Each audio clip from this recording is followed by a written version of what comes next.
todo caso sería Francia, ¿no? Pero bueno, a todos, bienvenidos. Cuando hay una bandera medio que no conozco, yo no quiero pecar por ignorante y decir que el país que creo que es, porque por ahí me puede salir mal, como me ha salido tantas veces. Entonces, claro, el que conoce su país y conoce sus colores y conoce su bandera, dice, pero ¿cómo no puede saber? Pero no me las puedo aprender a todas.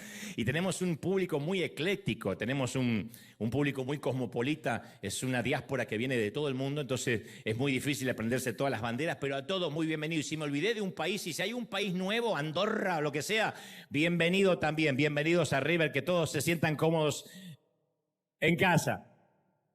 Muy bien. ¿Estamos listos, sí o no? Para que Dios nos hable. Muy bien. Hace algunos años llegó un respetado predicador a la Argentina. Yo vivía allá. No solía viajar este hombre ni salir de su país. Hablo de David Wilkerson.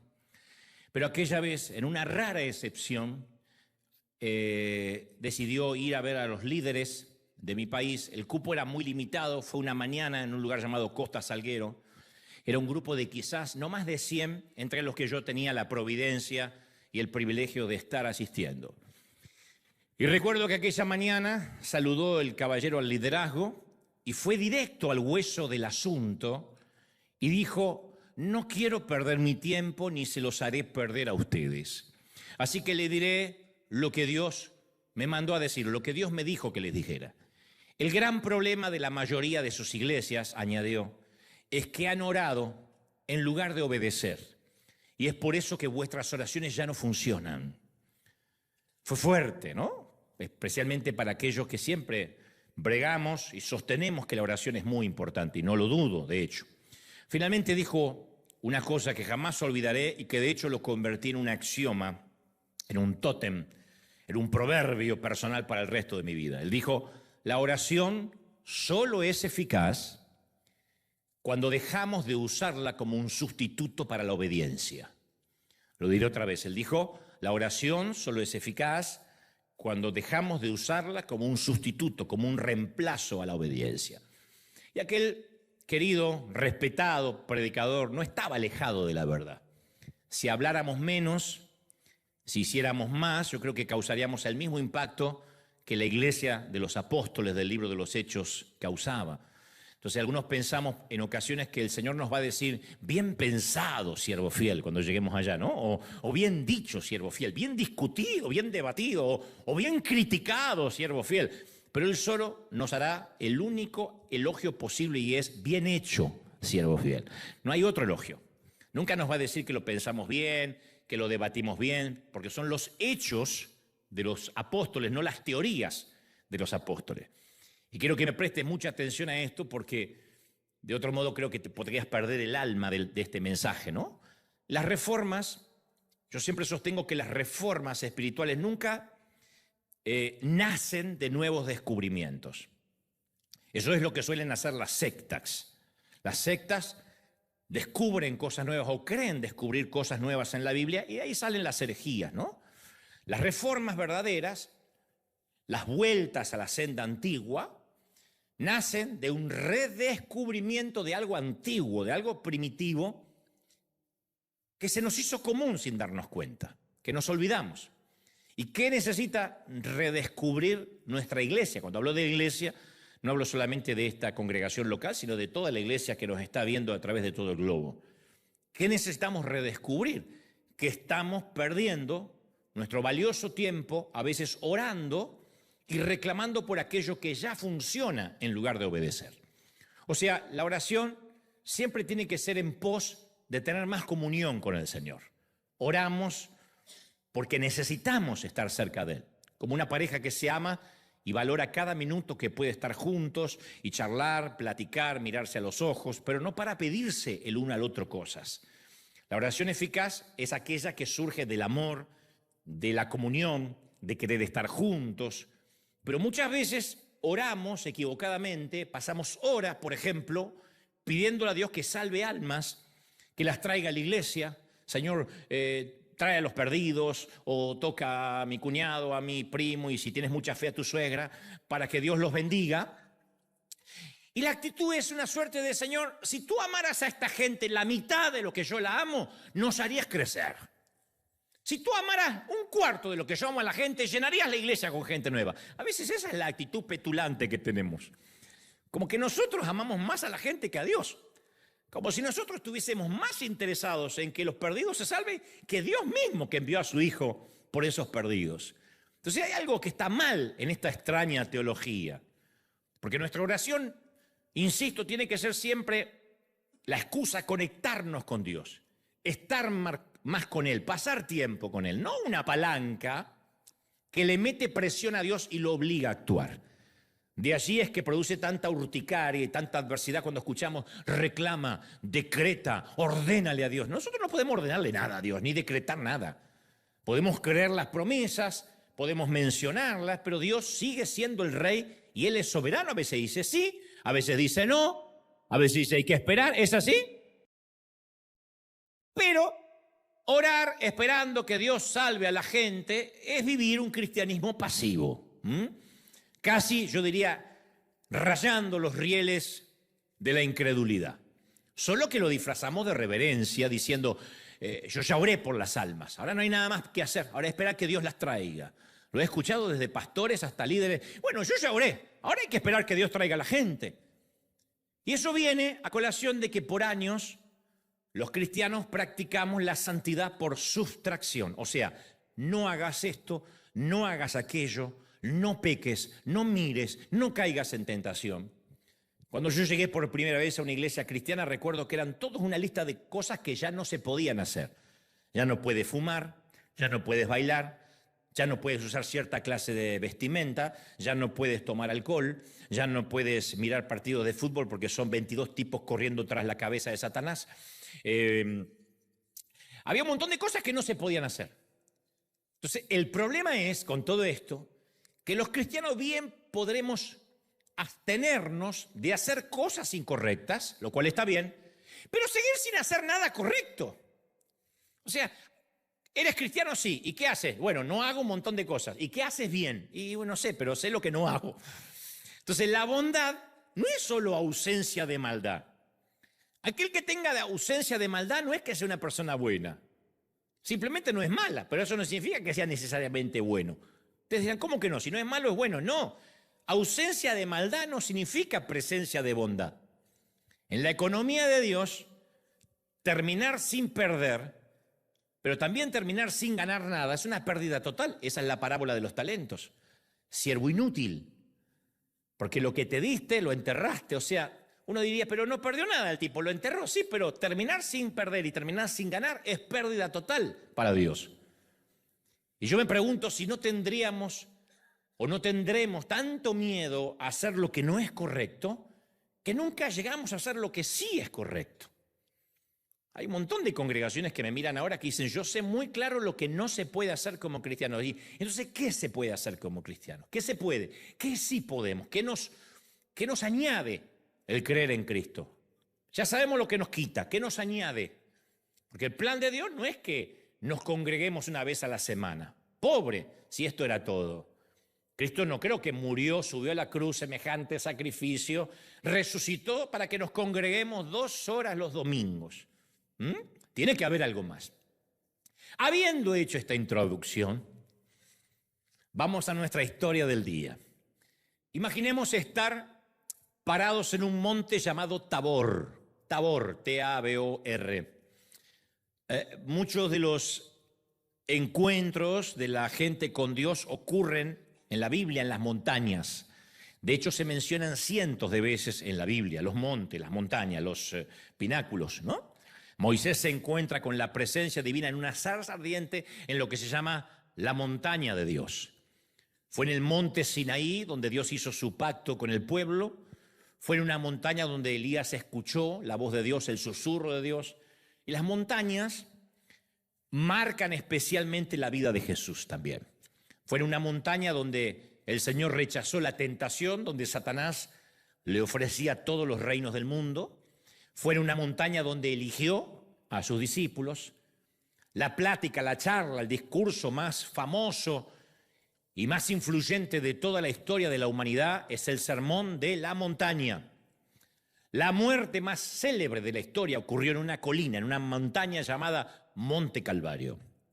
Entonces la misión de hacer discípulos fue entregada a sus discípulos en la montaña, dice la Biblia, que Jesús les había indicado. O sea, la cima de la montaña es el punto donde el cielo y la tierra están lo más cerca posible. No hay manera de que el hombre físicamente esté más cerca del cielo que en una montaña, ¿no? En la montaña es el sitio donde vemos la tierra que nos rodea desde una nueva perspectiva, como nos pasa cuando empezamos a elevarnos en el avión y vemos la ciudad chiquita, incluyendo sus problemas, los obstáculos que generalmente son enormes, se ven mucho más pequeños de lo que pensábamos desde una montaña. Desde un monte podemos ver partes del mundo que no veíamos, eso siempre ocurre. Mira, no sabía que eso se veía así. Como que en una montaña recibimos el don de la visión de águila, de poder ver lejos, y fundamentalmente notamos lo que no podíamos ver desde el valle. Cuando uno está en lo llano, en lo plano, hay cosas que no puede ver. Cuando uno se eleva, ve en perspectiva y todo parece más pequeño. Y Mateo 17 relata una experiencia trascendente y sobrenatural, acaso la más sobrenatural que jamás se vivió en una montaña. Dice literalmente que 6 días después, Jesús toma consigo a Pedro, a Jacobo, a Juan, 3 de sus muchachos, el hermano de Jacobo, y lo lleva, Juan, hermano de Jacobo, y lo lleva aparte a una montaña alta. Y allí Jesús se transfiguró en presencia de ellos, una metamorfosis. Su rostro resplandeció como el sol, su ropa se volvió blanca como la luz, eso en la montaña. Y en esto se le aparecen 2 personajes de reparto, Moisés y Elías, conversando con Jesús. ¿Cómo sabían los discípulos que eran Moisés y Elías? No sé, quizás así como nosotros reconoceríamos a 2 próceres, no sé, salvando las distancias, Simón Bolívar y San Martín o Washington, diríamos sí, yo sé que era él, porque alguien lo pintó, porque alguien lo dibujó, o simplemente porque lo sintieron en el corazón. La razón probable es que allí aparecieron, ellos estaban extasiados mirando a Jesús, Moisés y Elías, en una transfiguración. Mateo dice que eso ocurrió 6 días después, y es que en la Biblia 6 es casi siempre la cantidad de días necesarios para una experiencia trascendente. La creación sucedió en 6 días, y en el 7º Dios invita a las personas a la experiencia del sábado, del descanso. Durante 6 días la gloria de Dios cubrió el monte Sinaí en una nube. En el 7º día Dios llama a Moisés para que entre en esa nube. Como que siempre hay 6 días de preparación para que en el 7º ocurra algo. Aquí han pasado 6 días desde que Pedro confesó en Cesarea de Filipo que Jesús era el Cristo, el Hijo del Dios viviente. ¿Quién dice la gente que soy? Y Pedro lo confiesa. 6 días después, la llamada a la cima de la montaña llega en el momento adecuado. Siempre que Dios nos llama a elevarnos a un nuevo nivel, nunca va a ser en nuestro tiempo, en nuestro uso horario, siempre son en los tiempos de Dios. Y Jesús invita a Pedro, a Santiago y a Juan a una reunión íntima. La intimidad es una experiencia compartida, eso es intimidad. Es por eso que invitar a alguien a ver una película, a mirar un partido, a tomar una taza de café o incluso a pasear es un momento muy vulnerable, porque cuando invitamos a alguien a compartir una experiencia, lo invitamos a dar un pequeño paso de intimidad. Te invito a tomar un café. Significa que vamos a vernos a los ojos, a platicar, aunque sea de negocios. Al invitar a Pedro, Santiago y Juan a la montaña, Jesús los estaba llevando a la intimidad. Lucas le agrega un dato extra a la historia, dice que los muchachos subieron a la montaña, pero para variar se durmieron. Se ve que tenían algo de sangre hispana o eran los que venían en el primer servicio a River. Se durmieron. Lucas 9:32 describe Pedro, esto no lo dicen los demás evangelistas, lo dice Lucas. Pedro y sus compañeros estaban rendidos de sueño. Se ve que simplemente por subir, el hecho de subir a la montaña, rendidos de sueño, pero se despabilaron y vieron su gloria. De pronto abrieron los ojos y vieron la gloria de Dios. Vieron la gloria de Dios en Cristo. Ahora bien, la gran bendición en el Antiguo Testamento era esta. La gran bendición que un papá le daba a su hijo, un abuelo le daba a sus nietos, es la de Números 6:25, que es: el Señor haga resplandecer su rostro sobre ti. Yo suelo usar mucho también esa bendición, la digo, que el Señor haga resplandecer su rostro sobre tu vida. Y ahora Pedro, Santiago y Juan estaban mirando a Jesús y él estaba transfigurado, Jesús. Insisto, su rostro resplandeció como el sol y su ropa se volvió blanca como la luz. Yo siempre intenté imaginar ese cuadro. De hecho, Hollywood no le ha hecho mucha justicia a este episodio. Lo ponen muy como un marciano, como que de repente hay una música etérea y hace... Y más parece una aparición fantasmagórica que lo que describen los evangelistas. La promesa del Apocalipsis es que los santos llevaremos ropas blancas, lo que significa una belleza diáfana, pura. Y así es como lo ven a Jesús, con ropas blancas, resplandecientes. Y dice, estaba radiante. Hay una versión que dice, estaba radiante. Viste que cuando las personas describen a una novia el día de su boda, ¿cuál es el adjetivo más común? Aparte de, ¿quién la peinó así? ¿Cuál es el objetivo más común? Se la ve radiante, ¿no? Se la vio, se estaba radiante. Ahora no hay adjetivo para describir al novio, porque a nadie le importa y por lo general llega a la boda ojeroso, sin dormir, estresado, pensando en todo lo que tiene que pagar, ¿no? Pero la novia siempre se dice, se la ve radiante. Cuando Moisés bajó del monte Sinaí, Éxodo 34, 29 dice, no sabía que por haberle hablado el Señor, de su rostro salía un haz de luz. Y añade, y al ver a Aarón, su hermano, y todos los israelitas, el rostro resplandeciente de Moisés, tuvieron miedo de acercársele. Fíjate lo que hace la presencia de Dios. Que la gente ve nuestro rostro y es como que tiene cierto temor simplemente de estar con el Señor. Cambia nuestra mirada, cambia nuestras facciones. No sé si eso tiene que ver con que el cuerpo de alguna manera lo somatiza, pero yo creo que hasta se abren nuestros poros. Hay una juventud que sale de lo profundo y decimos, hay algo en esa mujer, hay algo en ese hombre, estuvo con el Señor. Uno puede orar a los gritos, hablar en lengua si eres carismático, pentecostal, pero nada de eso va a demostrar si estuviste con Dios. Cuando uno está con Dios, el rostro cambia. Y cuando digo de estar con Dios no significa encerrarse un mes, ¿eh? Cuando uno realmente ora de corazón. Hay algo que se imanta. Eso pasó con Moisés. El salmista dijo en el Salmo 34:5, radiantes están los que a él acuden. Jamás su rostro se cubre de vergüenza. Ahí está, una cosa que Dios quita, que es la vergüenza, y nos deja radiante cuando estemos con él. Moisés vio la gloria de Dios, la reflejó de la manera que la luna refleja la luz del sol. Obviamente no voy a insultar vuestra inteligencia, porque todo el mundo sabe aquí que la luna no tiene luz propia, ¿no? Que es el reflejo del sol. Si hay alguien que se acaba de enterar, bueno, bienvenido, enhorabuena. Pero la luna refleja el sol. No tiene luz propia. Eso es lo que pasaba con Moisés. O con cualquiera que tuvo un encuentro cercano del tipo sobrenatural con Jesús. El rostro le empieza a brillar.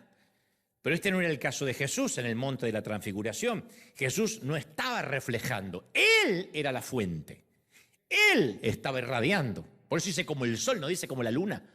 No es que estaba reflejando el brillo de Dios su Padre, sino que Él, de pronto, desde dentro muestra su deidad divina. Por primera vez, el Jesús hombre, el Jesús niño, el Jesús carpintero, muestra que era Dios hecho hombre. Hollywood y la religión organizada nos vendieron la imagen de un Jesús agringado, siempre. Cuando yo digo, piensa en Jesús, uno se imagina que va a ser ese Jesús anglo que hemos visto en las películas. Pelo largo y castaño claro. De hecho, gente que tiene visiones, así es como lo ve. Dice, no, tenía el pelo castaño, era casi rubio, barba perfectamente recortada, parecía Gastón.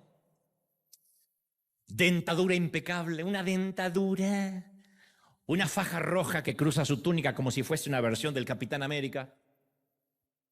Pero los escritores del Nuevo Testamento nunca describieron cómo lucía físicamente Jesús. Como que no importaba demasiado, no hay una sola descripción de cómo pudo haber sido Jesús. De hecho, Isaías 53:2, muchos años antes profetizó y dijo, no había en él belleza alguna, su aspecto no era atractivo y nada en su apariencia lo hacía deseable. Hay teólogos que sostienen que Isaías estaba hablando del Jesús crucificado. ensangrentado, desfigurado por los golpes. Y otros dicen, no, realmente hablaba de que Jesús no era un tipo atractivo físicamente. Y es probable que en un mundo que adora la belleza más que a Dios y que tiene un exacerbado culto a la estética, donde importa tanto si somos delgados, si somos gorditos, si somos rubios, si somos morenos, Jesús supiera que él no era atractivo, que había que ver más allá de lo exterior. Pero ahora está irradiando una luz sobrenatural. Tampoco hablan de su físico, no dicen, y se transformó en rubio, y sus ojos se pusieron azules. No está hablando de eso. Ahora se transforma y muestra que Él es Dios, a través de su ropa, a través de su rostro. Y ahí aparece el inefable Pedro. Peter, papá hispano. Dicen algunos teólogos que están por confirmar que el papá era mexicano y la mamá salvadoreña con ascendencia argentina. Pedro acaba de despertar. Recordemos que Lucas dice que se adormecieron los muchachos, ¿no? Y cuando se despiertan, ven la imagen. Y Pedro abre la boca. La última vez que Mateo registra a Pedro hablando es cuando le dice a Jesús que no hable acerca de la cruz. El Señor dice, tengo que morir, tengo que ir a la cruz. Y Pedro dice, te reprendo, no hables de la cruz, tú no vas a morir. Y Jesús le respondió, aléjate de mí, Satanás. Quieres hacerme tropezar. No piensas en las cosas de Dios, sino en las cosas de los hombres. O sea, literalmente, por más que lo endulcemos, Satanás está utilizando la lengua de Pedro. Así que puedo imaginarme que durante 6 días Pedro ha estado trabajando seriamente en su boca. Durante 6 días Pedro se ha estado diciendo a sí mismo, tengo que tener más cuidado antes de abrir la jeta, tengo que tener más cuidado antes de abrir la jeta, tengo que tener... Pero lo que tenemos jeta suelta. Así que cuando Pedro se despierta, nadie habla, Pedro sí. Pedro habla y vuelve a anotarse un gol de chilena. Le dice a Jesús, Señor, qué bueno que nos quedemos a vivir aquí, quedémonos aquí. Y después agrega, si quieres, levantaré. No dice levantaremos. Quirúrgicamente usa el singular, como diciendo, se me ocurrió a mí. Se me ocurrió a mí. Levantaré 3 altares, 3 albergues, 3 enramadas, 3 tiendas. Una para ti, una para Moisés y otra para Elías. Ya está resuelto el tema de vivienda para ustedes, chicos. Vamos a levantar 3 tiendas, Moisés, Elías y Jesús. Marcos, tratando de ser condescendiente, cuando relata este incidente de la bocaza de Pedro, agrega, el pobre Pedro no sabía qué decir, porque estaban muy asustados. Marcos 9:6 dice eso, dice, no sabía qué decir, porque estaba muy asustado, que trata de excusarlo a Pedro, diciendo, yo sé que cuando lean esto en la Biblia lo van a querer matar, pero entiendan, estaba asustado el tipo, estaba en estado de shock. En primera instancia, Pedro confunde la identidad única de Jesús y lo pone a la par de Moisés y Elías, como que los 3 son lo mismo. Como que es una tríada, como que son 3 delanteros de un equipo de fútbol. Me imagino a Moisés y a Elías preguntándole a Jesús, ¿realmente después de 400 años y todo un planeta de personas, este tipo es lo mejor que pudiste encontrar? Pero el propio Dios, muy paciente, el propio Dios, no Jesús que está ahí transfigurándose, el propio Dios, muy paciente con Pedro, no lo dejó terminar de hablar, para que no siga metiendo la pata. Literalmente, no estoy exagerando, Mateo 17:5 dice, mientras que Pedro aún estaba hablando, porque estoy seguro que habría querido hablar más. ¿Viste cuando uno mete la pata y la quiere arreglar? Y ya no tiene vuelta atrás. Ahí hay que decir, perdón. Te encuentras con una señora excedida de peso. Le dijiste, ¿estás embarazada? No, es grasa. Perdón. No, es que a veces la grasa puede ser un bebé. No. Perdón. Hay que decir perdón y irte con dignidad. Pero acá Pedro parece que está hablando, porque dice, y mientras que Pedro seguía hablando, Dios lo interrumpe. Apareció una nube luminosa que los envolvió, del cual salió una voz que dijo, este es mi hijo amado. Estoy complacido con él. Escuchadle o escúchenlo. Entonces, el error de Pedro no fue a priori solamente igualar a Jesús con Moisés y Elías. Vamos a suponer, que nosotros tenemos una visión similar. Y se nos aparece Jesús escoltado por Luis Palau y Billy Graham. Ambos están en la presencia del Señor. Y aparece ahí Luis Palau y Billy Graham. Capaz que de la emoción y de los nervios sacamos el celular y nos queremos hacer una selfie con los tres. Luis, Billy, Jesús. Seríamos capaces. Entonces no lo juzguemos. El error de fondo de Pedro no fue ese, sino el querer quedarse ahí. Fue lo primero que dijo: quedémonos acá, no bajemos más. Porque como a la mayoría de nosotros se nos hace fácil adorar una experiencia espiritual más que al Dios que produjo esa experiencia espiritual. Por eso las iglesias, las congregaciones, los congresos que prometen milagros, chiripiorca, temblores, caídas, se llenan. Porque amamos las experiencias sobrenaturales. El famoso, ¿qué sentiste? ¿Sentiste algo? Pero siempre el propósito de la experiencia de la montaña está precisamente en las palabras del Padre. Este es mi Hijo amado, escúchenlo, obedézcanle. En palabras simples, lo que Dios está buscando no es que nos mudemos permanentemente a la experiencia de la montaña. Si no, tendríamos servicios 24 horas o los 7 días de la semana. Tengamos experiencias y experiencias y experiencias. El propósito de Dios no es que tengamos una visión continua de la transfiguración. La respuesta concreta es la obediencia. Escúchenlo. Para eso era la transfiguración. Porque esos discípulos iban a necesitar confiar en que ese muchacho era el Hijo de Dios. Especialmente estos tres que después tendrían una audacia inexplicable e inequívoca, iban a necesitar recordar que era el Hijo de Dios. Lo vieron. Fueron testigos oculares de su transfiguración.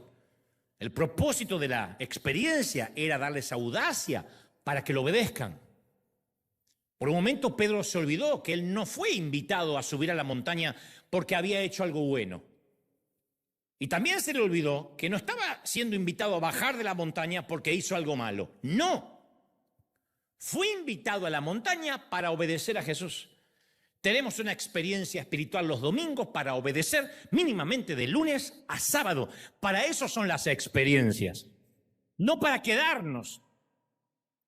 Y sigue narrando.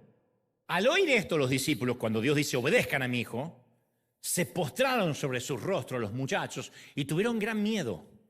Entonces Jesús se les acercó, los tocó, le dijo: levantaos, no temáis. En otra manera está diciéndole: soy yo, tranquilo, soy yo. Y alzando ellos los ojos, a nadie sabieron sino a Jesús solo. O sea que los otros dos se fueron. Capaz que Elías dijo: para seguir escuchando a Pedro, mejor me voy. Moisés se fue, Elías se fue, la nube se fue y Jesús ya no está brillando. Ahora es el mismo Jesús de siempre que ellos conocieron. Entonces la lección, ¿cuál era? De que la ley, Moisés, y los profetas, Elías, apuntaban a Jesús. La ley y los profetas apuntaban a Jesús. Ahí terminaba todo. Los judíos tenían mucho respeto por la ley mosaica, la ley de Moisés, y por lo que decían los profetas. ¿Quién representaba la ley por excelencia? Moisés. ¿Quién representaba a los profetas por excelencia? Elías. Y ahí estaban los dos íconos señalando a Jesús. Ahora que tuvieron esa visión, tenían que irse de la cima de la montaña. No se quedaron ahí. Tenían que volver a sus rutinas. Había trabajo por hacer, tenían que bajar de la cima de la montaña. ¿A dónde? A la vida corriente, al trabajo, a las exigencias, a las esposas, a los que estaban casados, a los hijos. Incluso tenían que volver al fracaso, tenían que bajar de ahí. El punto es que ahora ellos sabían quién era Jesús. Sí, lo habían oído decir que era el Hijo de Dios, pero ahí tuvieron la evidencia ocular de que era el Hijo de Dios. Y a veces nosotros, en vez de bajar después de tener la experiencia, el encuentro con Jesús y hacer nuestro trabajo, preferimos acampar en la experiencia de la montaña, lo que decía al principio. Ponernos a orar que Dios traiga las almas, que las suba a la montaña. Ponernos a orar que Dios traiga un mover de Dios. Ponernos a orar por cosas que nos corresponden a nosotros hacer.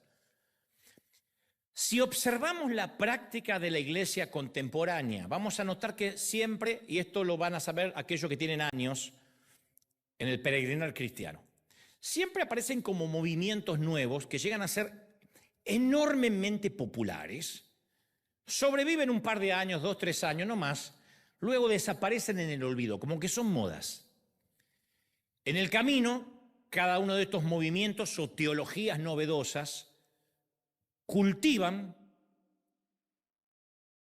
no sé si un fanatismo, pero unas ganas de seguir, ponen en nosotros un deseo de, tenemos que saber, es el último grito de la moda, nos cautivan y enlistan gran cantidad de cristianos, incluyendo el tiempo, las energías, las finanzas. E insisto, los que llevamos años en esto, hemos atravesado esos diferentes movimientos, especialmente carismáticos. Los que venimos del mundo pentecostal, somos de atravesar siempre modas nuevas. Los bautistas son un tanto más conservadores, los hermanos libres también, pero los pentecostales nos gusta la candela.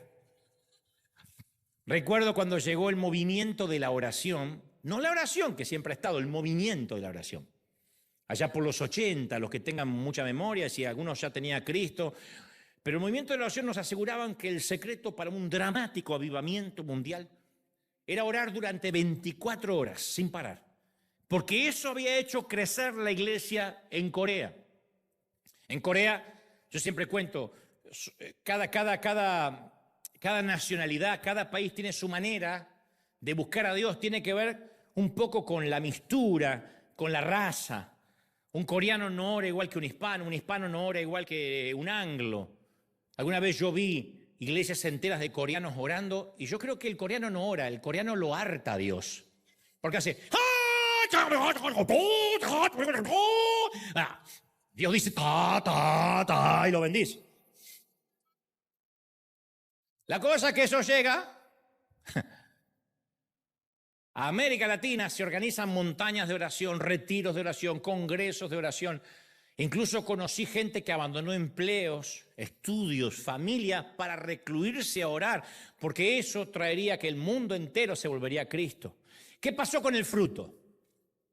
Vimos al mundo entero caer a los pies de Jesucristo. Vimos un avivamiento mundial. Cuando hablo de avivamiento, hablo de gente que se convierte, que corre a los altares arrepentida. No, como si el mundo pareciera totalmente inmune a nuestras millones de horas de oración cuando lo hicimos de esa manera. Nuestra experiencia de la montaña no conmovió al mundo. Recuerdo el movimiento de la adoración, cuando surgió como, para algunos millennials, la adoración es parte de la congregación. Para otros lo vimos nacer, así como los analógicos nos convertimos en digitales. Yo me crié en una iglesia donde se cantaban himnos de Sión, de gloria y de triunfo. Eran himnos traducidos, a veces mal traducidos al español. Y el pastor pasaba y decía, vamos a adorar a Dios. Cual pendón hermoso despleguemos hoy la bandera de la cruz. Parecían los marineros de esto. Así cantaban. Pero después vino la adoración. Gloria a Dios que vino la adoración, tal como la conocemos. Nosotros tenemos aquí a bordo a Marcos Witt, que fue uno de los promotores de eso. Y empezó el auge. Hermosas canciones, líderes de adoración, movimientos de adoración, compañías discográficas que virtualmente cubrieron la iglesia mundial, compañías discográficas que producían música gospel. Y por un tiempo creímos que si adorábamos a Dios, por un periodo prolongado, el clima espiritual de una comunidad, de una ciudad, de una nación iba a cambiar. Si tan solo nos sumergíamos en la adoración espontánea y profética, la gloria aparecería y todos nos volveríamos parecidos a Jesús. Y fueron invertidos millones de dólares o de euros en la producción de discos de adoración y de congresos y de conciertos. ¿Cuál fue el resultado? Yo no hablo de que esto esté mal, por favor. Me encanta adorar, aquí me ven siempre, adorando. Nunca estoy oculto hasta que me toque predicar. Yo amo adorar. No es intrínsecamente malo en sí mismo, la adoración es vital. Hablo de resultados en cuanto a almas. Las naciones entraron en un estado de éxtasis de adoración y marcharon hacia la iglesia hipnotizados para ser salvos. No, el clima espiritual sobre las grandes ciudades ha sido cambiado por el poder de nuestra música. ¿Hemos derrotado principados y poderes gubernamentales de las tinieblas? No. Si bien es esencial que el cuerpo de Cristo aprendamos a adorar, el mundo es inmune a nuestra adoración. Nuestra experiencia en la montaña, otra vez, no conmovió al mundo. Los quisimos hacer subir a nuestra montaña. Y hemos dicho a un inconverso, ven a nuestro servicio de adoración, a nuestra noche de worship. Y a lo mejor dice, qué buena música, sí me conmovió, pero no lo transformó. Atravesamos el movimiento profético, el apostólico, si sanamos nuestra tierra, si podemos arrepentirnos de las injusticias hechas en nuestros países por los aborígenes, si clavamos estacas proféticas en ciertos puntos de la ciudad, el poder de Dios vendrá. Yo viví también eso. Hemos asistido a todos los congresos proféticos, los que pudimos, nos subimos a un avión para asistir a uno más lejano, con oradores de mayor calibre. ¿Qué produjo? ¿Qué produjo todo eso? Los perdidos vinieron corriendo a la iglesia porque clavamos 4 estacas. ¿Se arrepintieron los políticos de las naciones o se volvieron más corruptos? ¿Los políticos fueron más justos porque clavamos 4 estacas proféticas en cada punta de la casa de gobierno? Se han clavado estacas proféticas en derredor de la Casa Blanca, de la Casa Rosada de Buenos Aires. No, el mundo parece inmune a nuestros actos proféticos y apostólicos. Nuestra experiencia de la montaña no conmovió al mundo otra vez. Entonces, para una persona no convertida es irrelevante que decretemos, que declaremos, que pregonemos, que digamos que hay una palabra gravitando, paz para nuestra ciudad. Y hay más movimientos, están los 40 días con propósito, la oración de Jabes, la guerra espiritual, la restauración de Israel, la iglesia celular, cuando todo tenía que ser una célula. El que no tiene célula está fuera de la visión, las células van a cambiar el mundo. La célula es reunirse en una casa, juntar gente y llamar vecinos, el modelo de los 12, el movimiento del empoderamiento, todo el mundo se empoderaba. O sea, antes que me apedreen en casa y acá, todos queremos que el mundo venga al conocimiento de Jesús. Yo no estoy diciendo que haya una mente maquiavélica detrás, tratándonos de timar. Todos queremos que los perdidos se salven, que los enfermos se sanen, que los oprimidos sean liberados. Queremos que la justicia, la paz y el gozo inunden nuestros hogares, nuestras comunidades, nuestras naciones. Todos esos movimientos son defendidos y promovidos, me consta, la mayoría por personas íntegras y bien intencionadas. Todos amamos a Jesús, amamos al mundo, a los perdidos y a la iglesia. Pero Jesús dijo que verificáramos el fruto. Y el fruto siempre tiene que ser visible, no invisible, no intangible. Porque cuando uno se mete en la experiencia de la montaña, uno dice, yo te pregunto, ¿le predicaste alguna vez a tu vecino, a tus parientes? No. Pero cuando entran en mi casa sienten la atmósfera. Oh. Ok. ¿Pero le predicaste? No. Pero antes de que venga, yo rocío con aceite toda mi casa. Ok. O sea, se van aceitosos. Alguien podría decir, qué frío que eres, Dante. No, convengamos que todos debemos vivir una vida de oración. Una vida de adoración, de oración, de devoción personal a Cristo, sí. Al fin y al cabo hay un importante precedente bíblico en estas prácticas, que el Señor y sus discípulos los predicaban. Jesús se alejaba de la gente para orar. Orar sin cesar. Yo no estoy diciendo que no. Pero no olvidemos que una herejía no es solamente lo que está fuera de la Biblia, sino una herejía es cuando predicamos una parte de la verdad, ignorando el resto. Pablo dijo, me es necesario predicar todo el consejo de Dios, no una parte. Porque si yo te muestro una parte de la verdad, te estoy ocultando capaz que las letras chicas. ¿Cuál es la herejía? Ven a Jesús y se te acabarán los problemas. Eso es una herejía. Ahora, ¿se suelen acabar los problemas con Jesús? Sí, pero también hay problemas más grandes. También hay crisis que te van a pasar por encima. Y la promesa es que todo lo vas a poder en Cristo, que te va a fortalecer. La promesa es que ni la muerte, ni principados, ni potestades, ni ninguna otra cosa creada te va a separar del amor de Cristo. Pero hay cosas que van a intentar separarte. ¿Me sigues, sí o no? Entonces, si yo te predico una parte de la verdad y te digo, Cristo quiere prosperarte, y solo digo eso, es una herejía. ¿Prospera el Señor? Sí. Pero a veces no. ¿Por qué? Porque Él es soberano, porque Él es rey. Porque a veces tenemos que pasar momentos, como dijo Pablo, de escasez, y uno aprende a contentarse en la escasez. Entonces, insisto, una herejía es una parte de la verdad. Y a veces esos movimientos pueden convertirse en excusas para quedarnos en la montaña en lugar de ir por los cautivos. Honestamente, la razón por la cual estos movimientos son tan populares es porque nos eximen, nos excusan de los compromisos reales. No hay nada mejor para un creyente que me anoté en un congreso de 4 días intenso de la mañana hasta la noche y me recibí todo. ¿Está mal? No, está bien. Pero el fruto de ese congreso, ¿dónde está? ¿Para qué me entrené? ¿Para qué Dios me llenó si nunca tengo dónde vaciarme? Entonces, a veces nos proveen un montón de actividades donde no se puede medir el fruto. Hay iglesias que tienen un montón de actividades toda la semana. ¿Y cuál es el fruto? ¿Se salva gente? Como diría Carlos Anacondia, un gran amigo y evangelista, esto, salva almas. Porque si no salva almas, ¿para qué sirve? Me acuerdo que en Argentina una vez había una iglesia que se hizo muy famosa porque empezó a caer polvo de oro del cielo. Y cuando la gente oraba, era como una purpurina que se le llenaba en las manos a la gente, y había otra iglesia que pasaba algo similar, pero era aceite. Y yo no voy a hacer un juicio de valores si esto era una estafa o era realmente Dios. Lo que digo es que una vez se lo plantearon al querido Carlos Anacondia, evangelista, y le dijeron, mire, hay tal congregación que cae polvo del cielo, y la pregunta de él fue, ¿y eso? ¿Salva almas? No, pero cae polvo del cielo, ¿y para qué sirve? ¿Se puede vender y dar a los pobres? No, porque es purpurina, no tiene valor. Entonces no me interesa. ¿Cuál es el fruto? Ahí es cuando todo se vuelve intangible, nos volvemos cristianos intangibles. No salimos a calmar el hambre de nadie, pero estamos intercediendo por los pobres de África. No ponemos ni una moneda en la ofrenda por los pobres de África, pero oramos.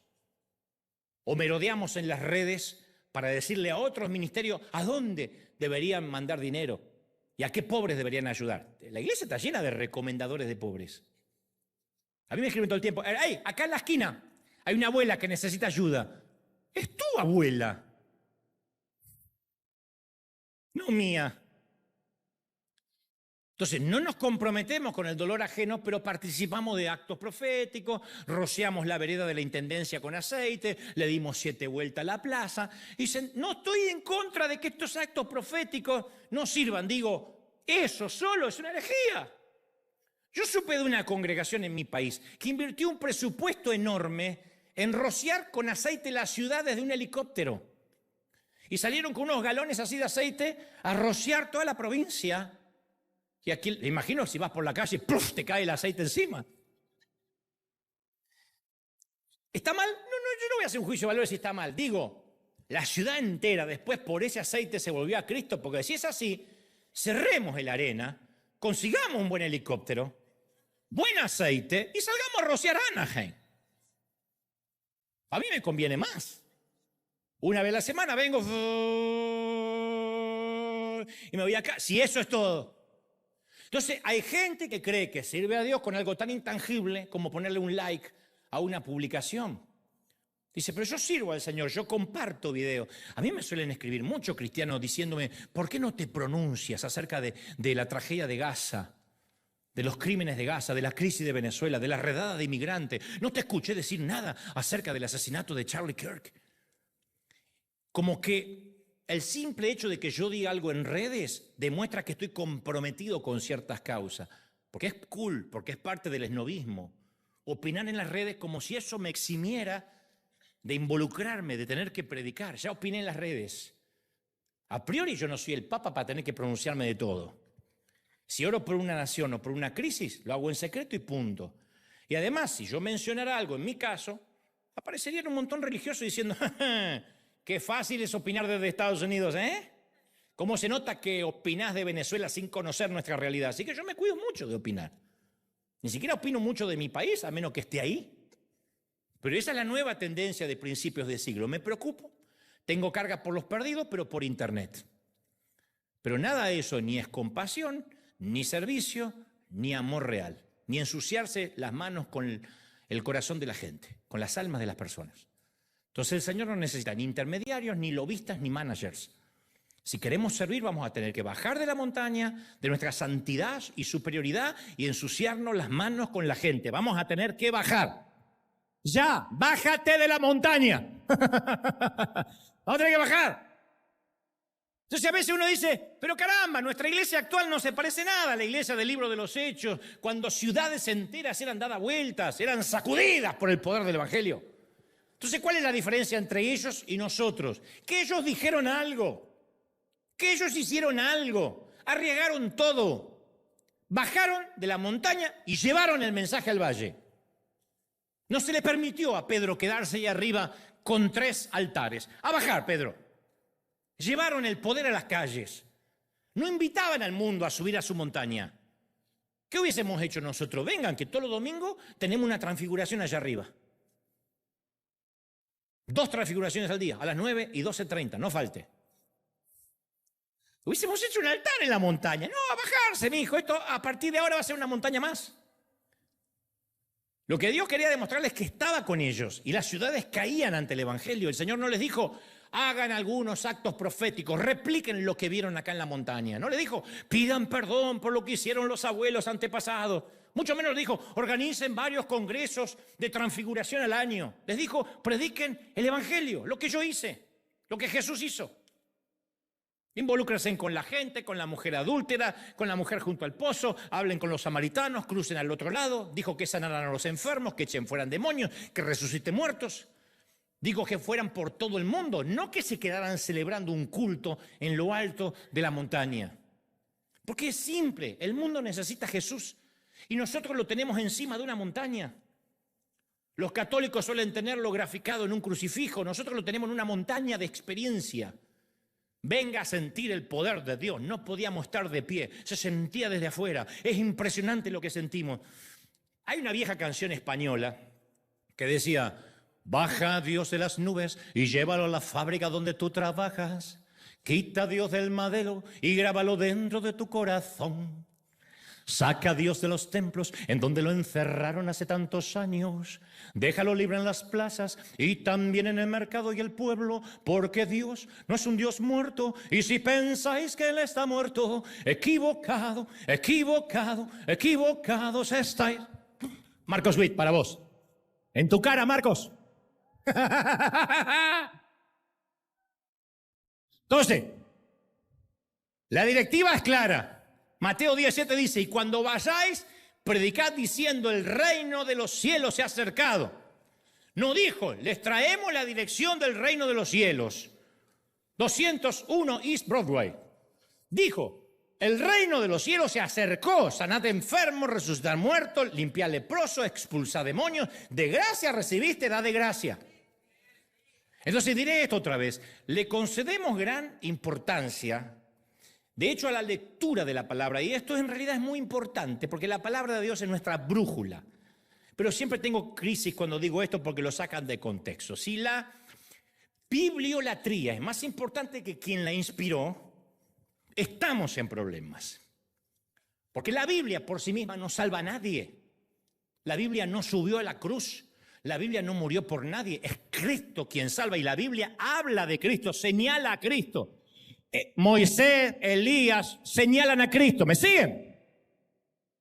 Y tenemos que recordar que la iglesia antigua no tenía lo que nosotros hoy llamamos el Nuevo Testamento, hasta años más tarde.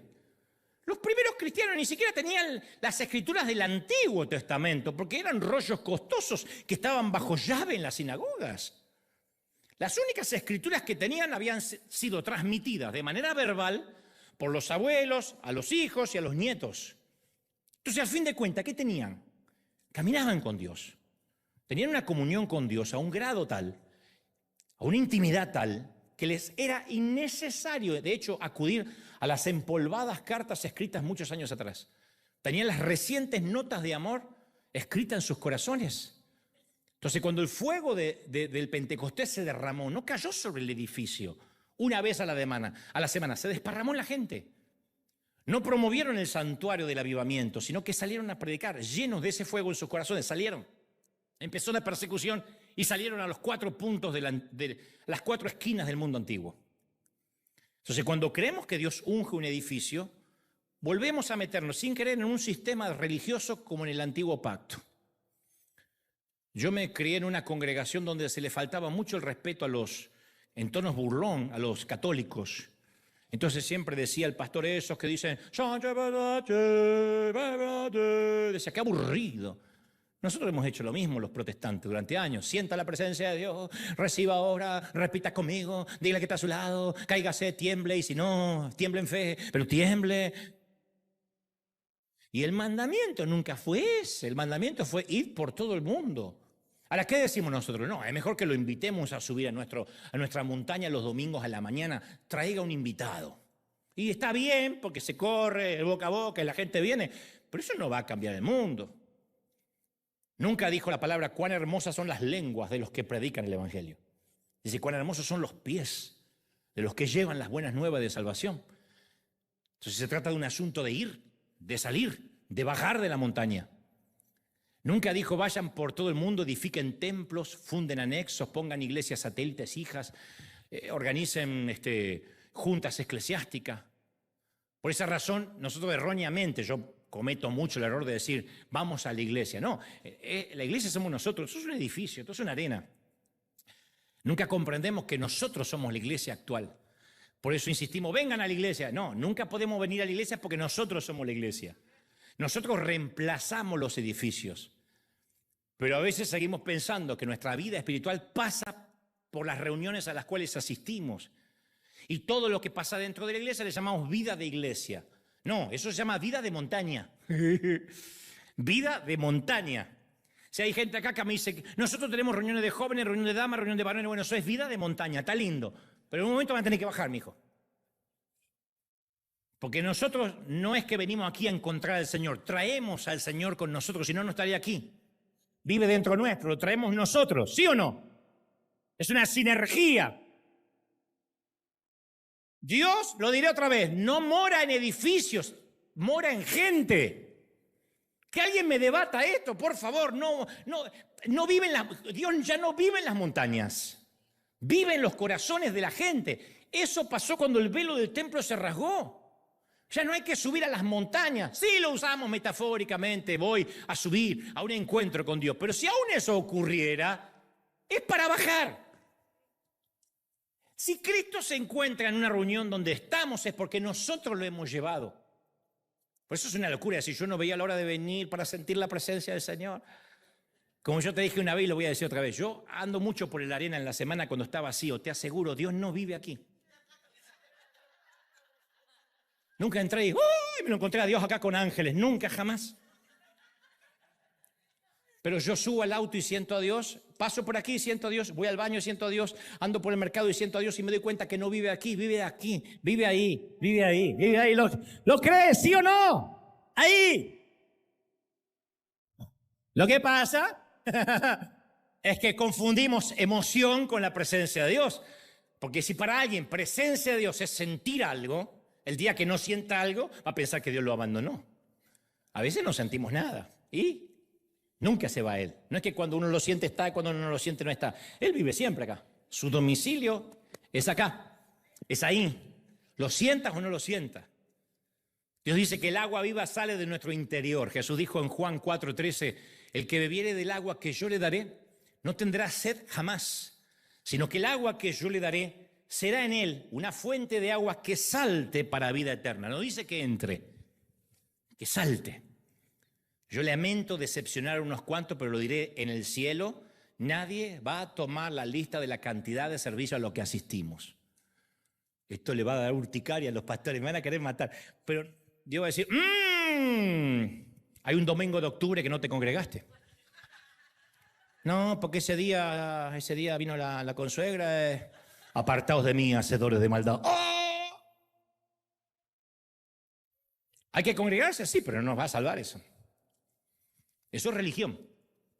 El decir, yo me congrego para no perder la salvación. No, uno no pierde la salvación por congregarse o dejar de congregarse. ¿Qué hubiese pasado en la pandemia si no? Entonces Jesús vino a traernos vida las 24 horas del día, los 7 días de la semana, los 365 días del año. Los servicios pueden ser maravillosos, de hecho lo son, pero nuestra vida espiritual no está basada en 2 horas de servicio. ¡Pobre si son 2 horas de servicio! ¿De verdad? ¿De verdad Jesús murió para 2 horas? Jesús nunca dijo, los espero el próximo domingo en la mañana acá en la montaña. O che, oremos para comprar un terreno en Jerusalén. Estoy entre Jerusalén y Grecia. Sí, quiero poner las oficinas ahí, ¿viste? Jesucristo Ministries. y construir un templo central, ¿viste? Un megatemplo, y después empezar a fundar anexos. Cuando alguien decía, maestro, ¿dónde vives? Él no respondía, mira, Marcos, dale un folleto.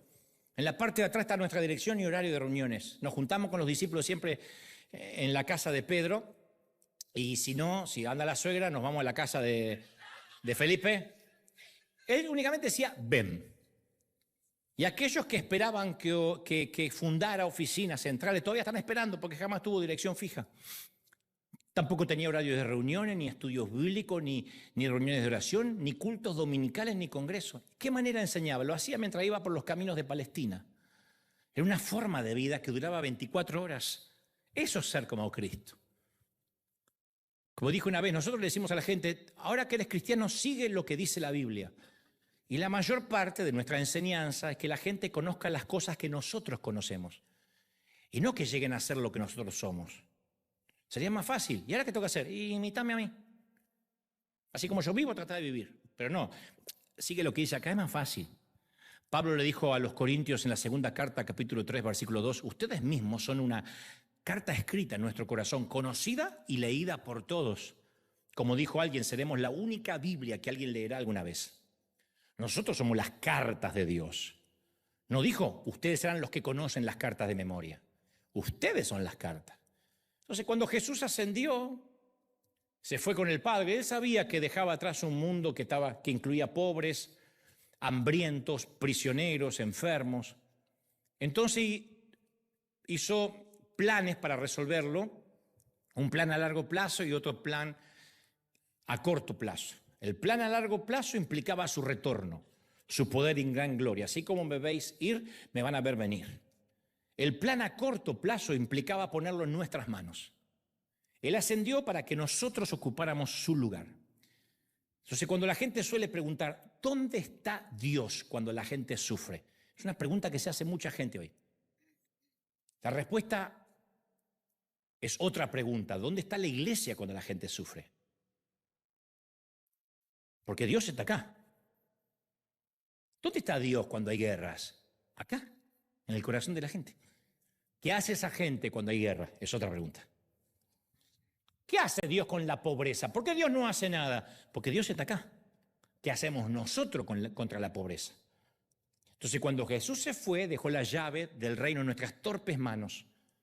¿Y nosotros qué hacemos? Como nunca sentimos que damos la talla, vivimos queriendo subir a la montaña. Y otra subidita de montaña. Y dice, empezá a predicar, cabezón. Hablale a alguien. No, déjame una subidita más, Dale, una subidita más. Y estamos. ¿Por qué el cuerpo de Cristo se parece tan poco a Cristo? Yo no puedo dar una respuesta segura porque obviamente soy parte del problema. Entonces me incluyo. ¿Por qué me parezco tan poco a Él? ¿Por qué yo me parezco tan poco a Cristo? Tenemos este tesoro en vasos de barro para que la excelencia del poder de Dios sea de Él y no en nosotros. Eso es lo que escribió Pablo en una de las afirmaciones más precisas que jamás se hayan escrito. Él sabía que dejaba este tesoro en vasos de barro, en nosotros, en esta cuadrilla destartalada de gente. Nadie se enoje que estoy yo entre ustedes. El haber estado alguna vez en la montaña de la intimidad de Cristo no fue solo para que tengamos la experiencia de ver la luz, sino convertirnos en parte de esa luz. Pero me temo que perdemos mucho tiempo quedándonos en la montaña hasta tanto nos sintamos dignos para bajar. Nunca nos vamos a sentir dignos para bajar. Nunca. Cuando el Señor camina sobre las aguas, Pedro dijo, ¡ay, Señor, que soy inmundo de labios! Exactamente lo que dijeron los profetas. Tócame con brasas del altar, inmundo de labios soy. Cuando el Señor revela su santidad, sí o sí vamos a sentir que somos menos que una cucaracha. Nadie baje de la montaña diciendo, ¡ah, estoy lleno de Dios, aleluya! ¡Aleluya, agarrar la que es tuya! ¡Nunca! ¡Nunca! Cuando uno realmente está con Dios, Dios revela cuánto nos falta. Qué lejos estamos de dar con la talla. Y usted dice, y si estamos lejos, ¿por qué nos dejó a nosotros la tarea de predicar? Porque la idea de Dios nunca fue que nos acampemos allá arriba. El propio Jesús nos dijo, ustedes son la luz del mundo. Hagan brillar su luz delante de todos, para que puedan ver las buenas obras de ustedes y alaben al Padre que está en los cielos. Hagan brillar la luz. Enciende una luz, diría Marcos. Déjala brillar. Me va a pegar la próxima vez que venga Marcos, me va a pegar. Yo sé. Pero Jesús no dijo, intenta hacer que tu luz brille más fuerte. Y otra vez, no. Las lámparas no tienen que forzarse. Brillan a base de lo que sucede dentro de ellas. En caso de una lámpara del filamento. Pablo escribe en Filipenses 2:15 que cuando vivimos de acuerdo a la luz de Dios en nuestras vidas, el resultado es que brillamos como estrellas en el firmamento, manteniendo en alto la palabra de vida. Brilla. A donde estés, brilla. A donde estemos, brillemos, dice el Señor. A donde Dios nos mande, brillemos, reflejemos la luz. Pero para eso hay que bajar de la montaña. A mí me viven escribiendo, ¿qué haces haciendo programas mundanos, entrevistando a esa gente que no son ejemplo? ¿Qué haces haciendo un programa de radio que no predica? Hay una fobia a bajarse de la montaña. Hay fobia. Yo tendría que entrevistar a apóstoles, a pastores y a ciertos, porque por ahí si no están en enlace no están tan ungidos como el otro y también tendría problemas. Pero ensuciarse las manos con el alma de la gente significa bajar al llano. Yo siento que sirvo mucho más a Dios en la semana, haciendo programas seculares, entrevistando, mucho más que acá. Acá es un entrenamiento. Después tengo de lunes a sábado para brillar, para que digan, hay algo diferente en este tipo. Tiene otros valores. Fíjate que tiene otra manera de conducirse en la vida. Fíjate que parece que vive a la antigua, porque hay cosas que no participa, pero tampoco te condena. A mí me fascina eso, porque brillar entre evangélicos, brilla cualquiera. Encima el que no brilla, simula que brilla. Y quiero terminar con una pequeña historia real. Así te explico esto de qué significa quedarse en la experiencia de la montaña, donde desde la perspectiva de dos hombres con un sueño idéntico y con resultados radicalmente diferentes. De hecho, puedo hablar porque conozco muy bien a estos dos hombres. Uno de ellos es un orador talentoso.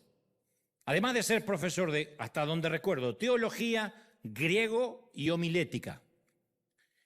Es el mejor que jamás conocí. Buena onda, aparte, buena gente. Pero no creo que alguna vez vayas a escuchar jamás alguno de sus mensajes. Y no porque no sean buenos, Ha escrito muy buenos sermones en los últimos años. Yo he leído un par de ellos. Pero se terminaron pudriendo en los archivos de la computadora de su casa. Hubo un tiempo en que este tipo tenía la visión de un ministerio mundial con sus mensajes. Oró mucho por eso, habló mucho de eso. Y se preparó durante años y años, me consta. Oraba y ayunaba días enteros, a veces semanas. Se retiraba semanas completas a buscar el rostro de Dios. Literalmente subía montañas. Buscaba montañas cerca de su casa, o se tenía que viajar para acampar en la cima, hacer una fogata, hacer una tienda y buscaba nuevas revelaciones. Y siempre decía, todavía no estoy listo, pero cuando lo haga, ¡ja!, el mundo entero va a saber de mi llamado. Hoy no predica en ninguna parte. Recientemente también me enteré que dejó de escribir. Y ahora él dice, estoy demasiado viejo para empezar. Y cuando lo volví a ver, lo vi apagado, triste, frustrado como todo aquel que nunca quiso bajar de la montaña porque se sentía que no daba la talla. Nunca iluminó a nadie. Hoy me puso triste saber que quiere pagar su hipoteca, su vida es pagar la hipoteca. Y ya se hizo la idea de que el mundo nunca va a escuchar sus mensajes. Pero tiene una capacidad el tipo. En cuanto al otro tipo, siempre tuvo más limitado que su amigo. Pero hay mucha gente que ya escuchó sus mensajes. De hecho, aunque nunca tuvo capacidad teológica, estoy seguro que si te lo mencionara recordarías alguno de sus mensajes.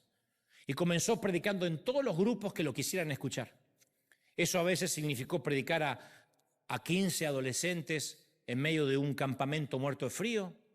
Otras veces significó predicar en iglesitas que parecían antros, en medio de la nada, con gente que ni siquiera oía. pero predicaba mucho y acumulaba horas de vuelo. Y también oraba y se preparaba, no tanto como el otro tipo, pero se negaba a quedarse mucho tiempo en la montaña.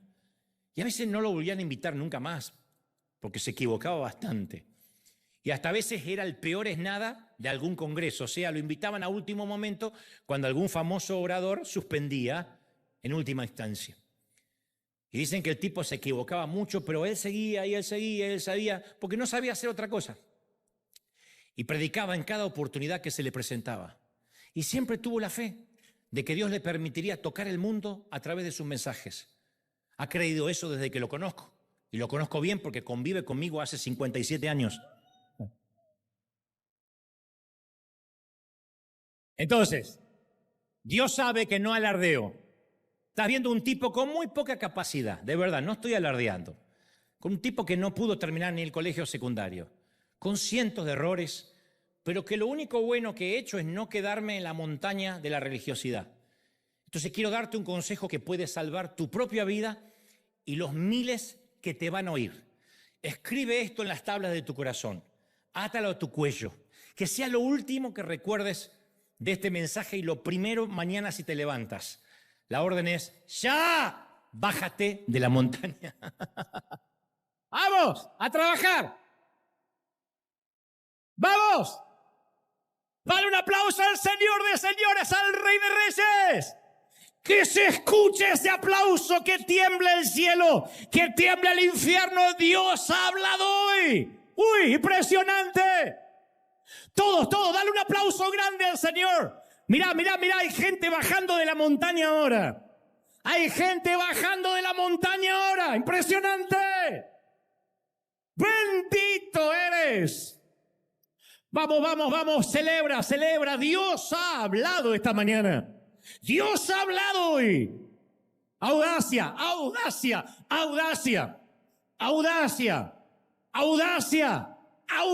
dice el Señor. Todos los que puedan levantar su mano al cielo conmigo, vamos a orar juntos. Aquí en casa, vamos a clamar. Vamos a pedirle al Espíritu Santo que nos dé, que nos ayude a bajar de la montaña. Es una orden de parte de Dios. Dios le está hablando a muchos líderes a salir afuera. Quita a Dios de los templos en donde lo encerraron hace tanto tiempo. Bájalo del crucifijo, llévalo a las calles. Porque Dios no está muerto y si pensáis que está muerto, equivocados estás. Baja a Dios de las nubes, sácalo de los templos. Llévalo entre las calles de Palestina, entre las calles polvorientas de tu ciudad, de tu barrio, de tu universidad, de tu casa, de tu hogar. Es tiempo en que la iglesia salga. Si no lo entendimos ahora, vendrá otra pandemia más. Y entonces tendremos a la fuerza o vendrán persecuciones. Yo sé que vienen persecuciones tenaces, feroces contra la iglesia de Jesucristo. ¿Cómo lo sé? Leo Apocalipsis. Tienen que venir tiempos en que lo malo se llame bueno y a lo bueno se le llame malo. Y entonces los que querremos predicar no vamos a poder hacerlo de la manera libre que lo hacemos ahora. No podemos hacerlo a través de un streaming. Llegará el tiempo en que nos van a cancelar por cualquier palabra políticamente incorrecta.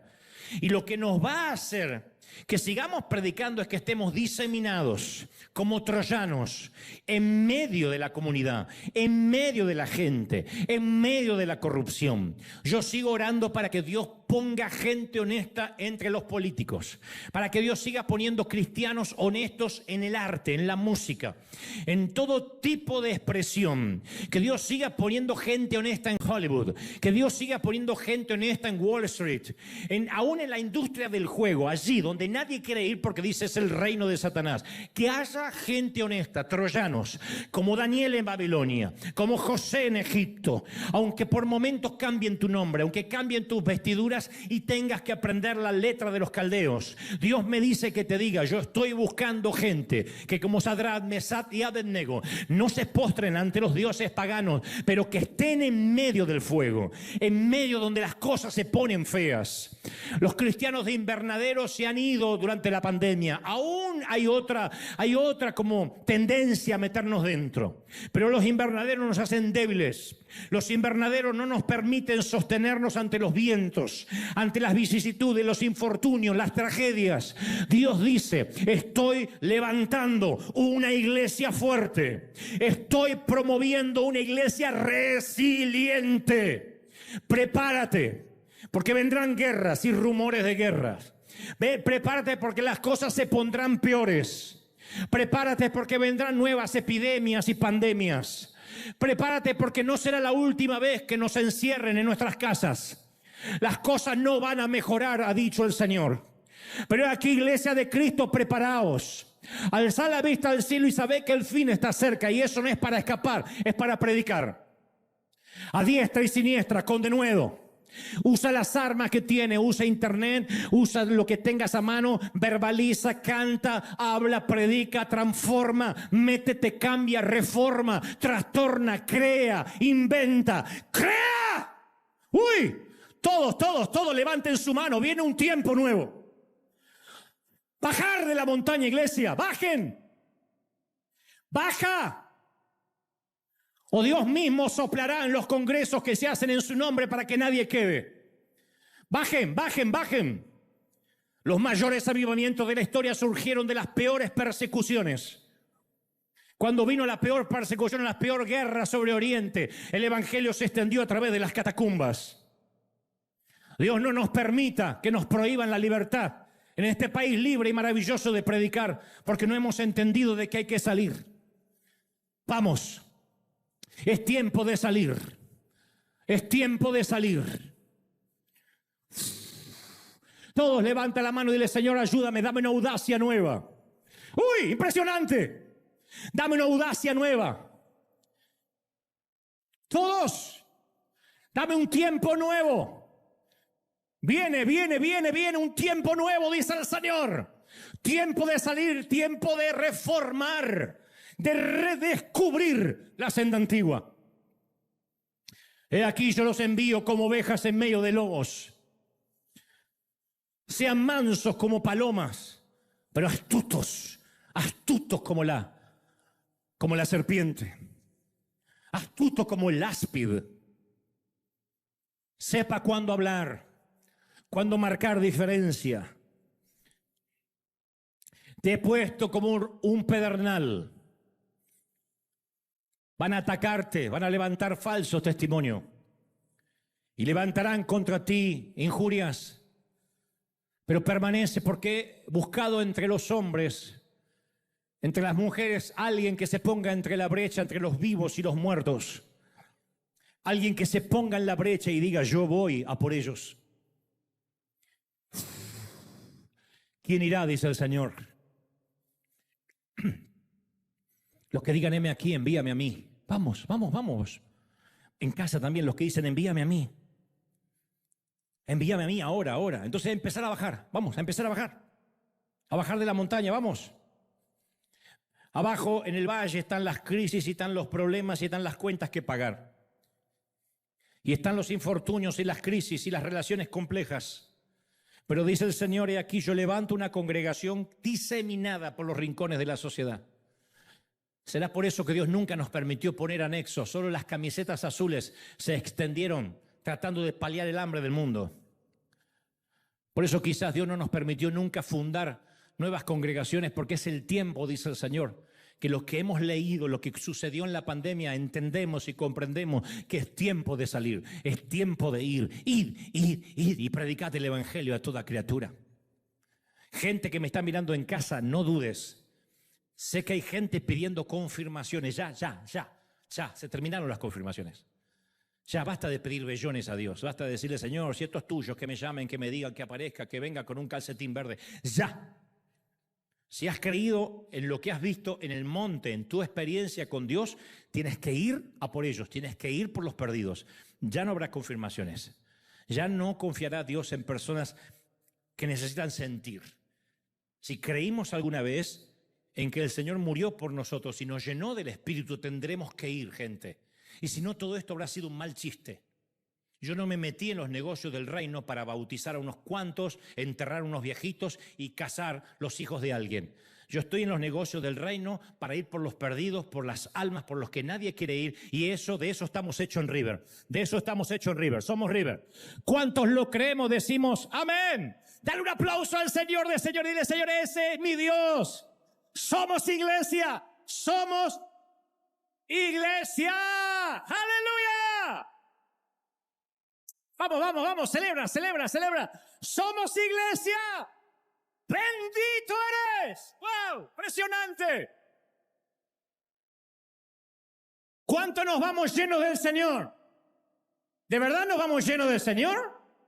No dejamos a Cristo aquí, nos lo llevamos aquí. Llévalo a las plazas, a las fábricas, a las empresas, a la universidad. Llévalo al automóvil, llévalo a los baños públicos, llévalo a los malls, llévalo a los shopping. A donde vayas, que Dios te acompañe, que refleje la luz de Cristo y que todo el mundo diga, necesito al Dios que reflejas. Esa es la manera de predicar. Ese es el avivamiento que viene. Para eso vamos, de eso estamos hechos. Gracias. Dios te bendiga. Hasta el domingo que viene. En casa también nos vemos. Hasta la próxima. Chao.